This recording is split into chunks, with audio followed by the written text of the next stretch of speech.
अभी मजा आएगा ना भिड़ो.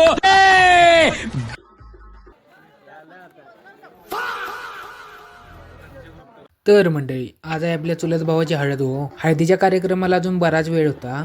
मग मांडवात थांबलेल्या आपल्या या भाच्यासनी आणि भावासनी व्हिडिओमध्ये घेऊया म्हटलं. तेवढीच खुश होत्यात होती. थोड्या वेळानं भावाच्या मामाकडची पाहुणी गारवा घेऊन आली. मग घरातल्या सगळ्या बायकांनी आणलेला गारवा पुजून घेतला. तर थोड्या वेळानं हळदीला सांगितलेला सावंड पण आला होता. आता आणलेला सावंड आम्हाला ठेवायचा होता ट्रॉलीमध्ये. तर त्याच्यासाठी सगळ्या पोरांनी सावंड उचलून ट्रॉलीत ठेवला. आता अंधार पण पडत होता. हळदीला आणलेला शावर पण जोडून घेतला. मग तो नीट चालतोय का ते पण बघून घेतलं हो. एवढी सगळी कामं करून दमल्यामुळं ह्या मामा बाच्यासनी भूक लागलेली. तर गारव्याला आणलेल्या केळी या सगळ्यांनी खाऊन सपवल्या. हळद चालू व्हायच्या आधी भाऊ इथं हळदीचं व्हिडिओ शूट करालता. मग ते झाल्यावर हळदीला सुरुवात झाली. मग भावाला सगळ्या घरातल्यांनी पै पाहुण्याने हळद लावली. आता नवरदेवाला सगळ्यांनी हळद लावून झाल्यावर मेन आमची खरी हळद चालू झाली हो खेळायला. गावात कुणाची पण हळद असू दे हो, पोरं कवा शांततेत नाचल्यात असं का होईतच नाही. काय वाकडे तिकडे नाचायचं चालायचंच एवढं. तवर इकडे नाचत नाचत सुशांत पाटला आणि प्रवीण भाऊंचा आमच्या कुर्ताच फाडला राव. प्रवीण भावानं आणलेला पुण्याच नऊ कुर्ता हळदीत घालायला. तर त्याच्या पाक चिंत्याच केल्या. तरी बरं गावात आता नवीन डांबरीकरण झालंय, नाहीतर जुन्या रस्त्या खड्ड्यात पाडून ते लोढीवलं असतं पोराने एकेकाला. शेवटी हळदीत नाचून आणि मग जेवून खाऊन झाल्यावर सगळीजण आम्ही आला गाड्या सजवायला. आता गाडी सजवायची म्हटलं की नाही, आमच्या गावात दोघं तिघं जायत हो. त्यातला म्हणजे आमचा निलेशदा.